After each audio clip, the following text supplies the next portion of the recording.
اللہ الرحمن الرحیم۔ جمعۃ المبارک کا وظیفہ حاضر ہے۔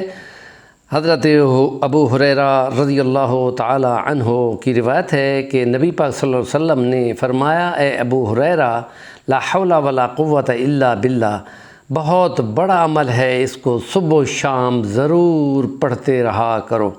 حضرت مکحول مشہور تابعی ہیں اور سوڈان کے رہنے والے ہیں، اور وہ یہ فرمایا کرتے تھے کہ جو روایت ان کو ملی تھی کہ لا حول ولا قوت الا باللہ، لا منجا من اللہ الا الیہ، کوئی بھاگنے کی جگہ اللہ کی نافرمانی سے، ان کے غضب سے بچنے کے لیے سوائے اللہ کی اپنی رحمت میں آنے کے اور کوئی جگہ نہیں ہے۔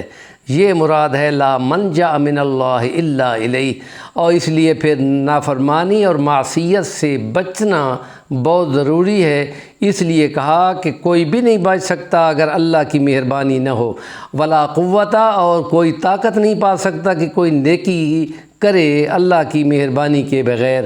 اور یہی مطلب ہے کہ حضرت عبداللہ ابن مسعود نے جب نبی پاک صلی اللہ علیہ وسلم کے سامنے یہی آیت پڑھی تو نبی پاک نے فرمایا، میں نہ اس کا تمہیں آتا ہے؟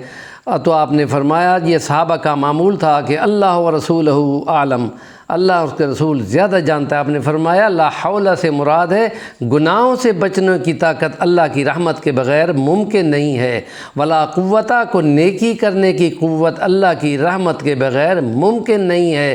اس لیے کہیں گناہ سے بچنا ہو تب بھی اللہ کی رحمت مانگتے رہو، اور وہ جو نیکی چھوٹی سی بھی ہو یا بڑی سی بھی ہو، وہ قوت اللہ سے ہی حاصل ہو سکتی ہے۔ اس لیے اللہ تعالیٰ سے ہی مانگتے رہا کرو۔ اس کے لازمی نتائج یہ ہیں کہ یہ لا حول ولا قوت جو ہے اللہ کے عرش کے نیچے جنت کے خزانوں میں سے ایک خزانہ ہے، اور اس میں جو پڑھتا ہے کم سے کم اس کو کسی غم اور دکھ سے اللہ بچا لیتا ہے، چاہے وہ کوئی غم ہو یا کوئی فاقے کی تکلیف ہو۔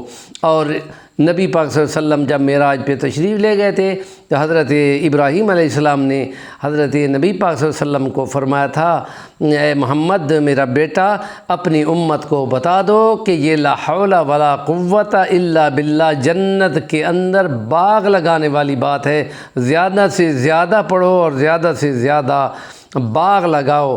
اور اس لیے یہ فرمایا کہ جو یہ پڑھتا ہے ادھر عرش پہ اللہ پاک فرماتا ہے، میرے بندے نے سرکشی چھوڑ دی، فرما بردار ہو گیا اور میرا بندہ بن گیا۔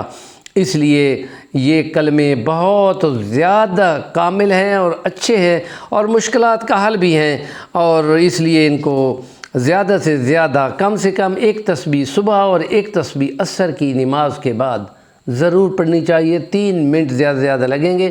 ہمارے چینل کا نام ہے صفی الرحمن الوانی، ضرور سبسکرائب کریں اور دعاؤں میں بھی یاد رکھیں، اور جو دعائیں پڑھنے کے بعد مانگیں گے اس میں ہمارے لیے دعا کریں گے تو اللہ آپ کو جزائے خیر دے گا۔